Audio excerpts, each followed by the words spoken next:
So how do you get the best price when you're negotiating with that manufacturer in China? Watch this video.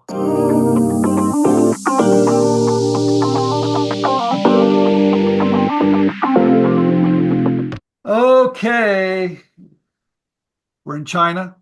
We got a great product. I'm happy about it. I've got my manufacturer there, and I know that things might change the pricing. So negotiation is everything. So, Steven, please teach me how to negotiate against with a manufacturer over in China, and how do I do it to get the best price? Well, first of all, as we were saying before, it's a conversation. Okay. In the US, oftentimes negotiations are confrontational. Don't treat it as a confrontation. Okay. Uh, I have one of my clients, one of the most bubbly, happiest. She's short, probably 5'3". Just well, you would not think she's a tough person at all, but she is. She's a great negotiator. We were at a factory together, and she sat down, and I sat down next to her, and the factory owner came to the other side of the table to sit down. And then she stood up. She walked around the table. She sat down next to him, shoulder to shoulder, put out her papers in front of him, and said, "This is the price we need to get to. How do we get there together?" Hmm. That's a conversation. That's negotiation. It's not confrontational. That's interesting. So, a couple of things, just because China's been around for centuries and business has been done the same way for centuries, there are some rules, some protocols. Number one, never insult someone. Always allow them to keep face. Treat them with respect. Okay. And they'll treat you with respect as well. But number two, as we said in another video, kings negotiate with kings. So Elon Musk would not go in there and say he's a mid-level manager and his boss is going to be upset if he doesn't get the right price. So think of yourself as Elon Musk. Go in there and talk directly to the boss of the company. And if they don't speak English, they may not. They'll still look at you and they'll smile and shake their head yes. They'll say something to you in Chinese and you look at them and smile and shake your head and say yes. And then you deal with the sales manager or someone who does speak English. But you establish that relationship boss to boss. Let everyone know who you are. And then it's a case of understanding. This always surprises people. Every factory in China, every product they create costs the same thing. It costs time, labor, materials. Okay. On top of that, there's operational costs and GA. That's everyone's salaries and stuff like that.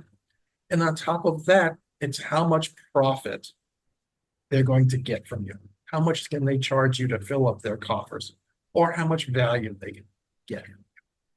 And that's where the magic occurs. It's the value. So there's lots of tricks and hacks and stuff like that you'll see online, but the reality is for centuries it's been the same. What value do you bring? So you need to know, what can you offer them that they don't have? Of course, they want you to place the biggest order possible. Okay. And I'm going to take a quick sideways turn on this for a second. Talking about big orders, everyone says, well, how do I figure out what that number is? They're talking about MOQs, minimum order quantities, and stuff like that. As long as your product's somewhat reasonably sized, just get that MOQ off the table. Don't even worry about that. You're going to be shipping these things in shipping containers. You don't want to be talking about some random MOQ that they've come up, minimal order quantity they've come up with. You're going to be talking about containers, 40-foot containers, 20-foot containers. Right. So here's the trick. And you and I are the age that we know what a bread box is. I think younger people may not know. But if you can visualize a bread box, you remember the old game, is it bigger than a bread box? If your product, see how it measures up to a bread box. And here's the trick. 10,000 bread boxes fit into a 40-foot container. So if you're trying to figure out numbers, 5,000 fit into a 20-foot container, 10,000 to a 40-foot container. If your product's half the size, of a bread box, and you double it. If it's twice the size of a bread box, you bring it down by half. So now you know how many units you need to sell. And if you're selling to retailers, you're going to be selling in case packs. So maybe there's 5 or 10 units in a case pack. So now your 20,000 has come down to 2,000, 2,000 sales, and everything's gone because there's 10 per case pack. So in your head, now you know how many units you need to buy, and you're more knowledgeable as you go into the negotiations, which we'll talk about in a moment. But that quick little trick of knowing how many go into a container, if you can figure that number out, and you're talking to whoever it is, the boss or the sales manager or sales rep, and you tell them just casually, well, we're figuring this is, what is this? This is probably 4,000 units per container. And they just go blank on you. You've immediately established yourself as somebody who's knowledgeable, credible, experienced. Even if you've never done this before, their perception of you has gone up. And therefore, the value that you bring to the company has gone up. And as your value goes up, the price comes down. So years ago, back many years ago, I guess about 10 years ago, if you were selling on Amazon, you were unique. Chinese factories couldn't sell on Amazon. In fact, Chinese nationals were prohibited from selling on Amazon until 2015. So you were bringing value. You were bringing sales channels that they didn't have. I see. Today, they're all selling on Amazon, but they're not selling in physical retail stores. Got it. Physical retail stores are, according to Department of Commerce, almost 85% sales. They don't have any access to that. So now if you start talking to them about your plans to sell in physical stores, you're giving them access to a sales channel of products they're going to be producing that they don't have. That's more value. The price comes down. So Steve, it's interesting about knowledge, important of your value, not insulting somebody. Kings talk to kings. I get it. What about some of the techniques of, you got to a point where you're not really happy? Do you just walk away? Do they chase you? Is Always be prepared to walk away. okay. There are other factors. And if you need to be able to walk away, not just because the price isn't right, but in the video, which we'll give you to share, you'll see we walked away because they weren't ready to say yes or no. Okay. So in this case, it's like, okay, great, just let us know. And within 20 minutes, they did. They agreed to our price. Okay. So I can walk away and question. then come back to the table later too, and they might even contact me later to maybe to work on that price a little bit. So I've always been told that if you can walk away, that gives you a little bit of leverage, of course. Okay. Is there anything It else? gives you leverage, also gives you confidence in It does. yourself. Okay, yeah. So I just watched Steven do a negotiation with a toy plush factory. We sat down, and instantly the lady that was there, she just knew right away that Steven was the boss. And Ultimate started treating him with respect and knew that he was like a serious guy, which was really interesting to see because I don't really see that often. And as soon as we sit down, we're looking at the toys, and Steven, like the boss that he is, he's like, the lady's like, oh yeah, it's gonna be $4 for 500 pieces, and he's just like, no. Okay. Yeah. Is this reasonable, or should we be looking someplace else?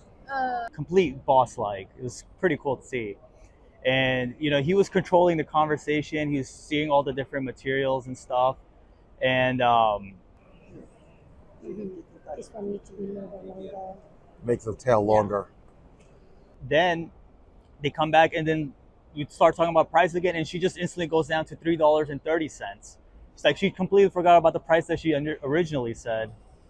So then Steven starts doing things with his calculator, and then he's showing it to him, and then he's showing it to me. And then we're just like, no, like the number's not working. Problem is, The price is still a bit high. He's like looking at more, and then he's like, comes back and he's like, shows like, I want it for this price, which was $2.14. From $4, he's asking for $2.14. But by our third shipment, we're gonna start wanting terms. We're gonna want to be able to put whatever's down and then payment 30 days, 60 days. We tell them what we want, we leave. It wasn't even maybe like 20 minutes, and the lady on WeChat comes back, is like, hey, we can do $2.14. Incredible. It was from $4, almost half, 50% off, just like that, in less than 30 minutes of work.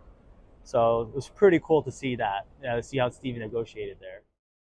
So know what your target price is. Okay. And then try not to be the first person that mentions cost. Okay. But when they ask you what your target price is, always tell them lower, because you can only go up, you can't go down. So And then if they how important is to throw the first punch? Sometimes when I've noticed that when I'm negotiating, the first guy throws the punch and then lets it sit, doesn't say anything. Lets it sit there, silence, until the next guy speaks. Have you heard that before, where usually the next... Silence is so important. We don't bring it up like that. Once it's the cards and you have to draw your cards or a call or whatever it is in poker, once you have to say a price, start off lower than your target price. Put it out there. Let them respond. We know they're going to respond at a higher amount. Okay. And then it's a case of saying, how do we get this price together? Just like this young lady did together. Now, you're going to get closer and closer, but you may not be where you want to be. Okay. So this is where you get to be a 4-year-old child. And you just ask, why? Why?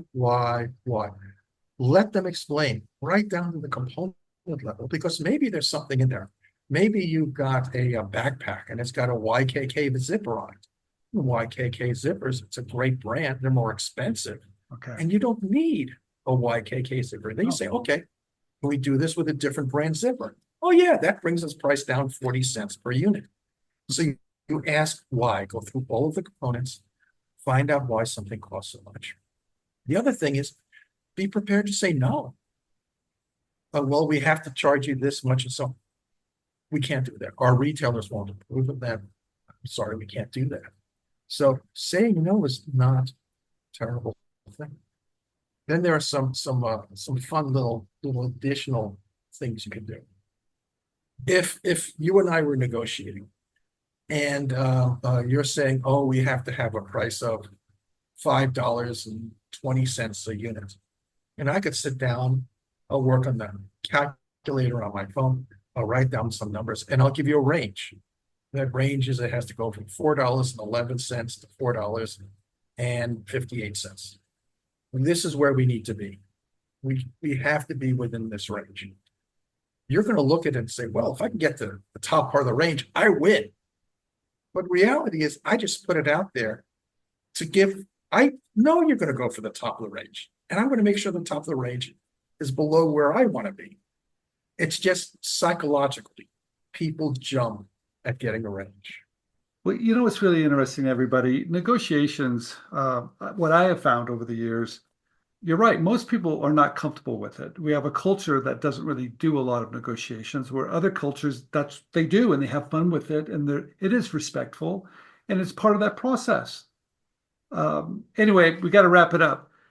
You've been awesome. You guys, I'm going to tell you, if you're interested in having your product manufactured over in China, you need the right information. You need someone that's done it a million times. You need this information that we just discussed and how to do it right so you get the product that you really want.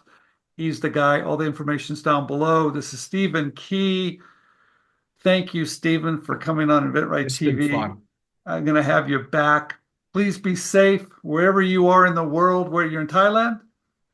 Thailand today, China on Sunday. I might actually make it back on Thanksgiving. We'll see. Wow. Thank you so much for taking care of us. We appreciate it. Thank you. Thank you. This is great. Can't wait to do it again. Thank you. Okay, you've got a great product idea and you don't know what to do, and you want the pros to help you. We have a new program that's called Gateway, where we do all the heavy lifting for you. We're going to find the right companies and the right people to make sure your product is pitched correctly to get the licensing deal. And when the licensing deal comes on over, we're going to help negotiate it behind the scenes to make sure it's fair and balanced. So if you want the pros to do all the work for you, please check out our new program at inventRight. It's called Gateway.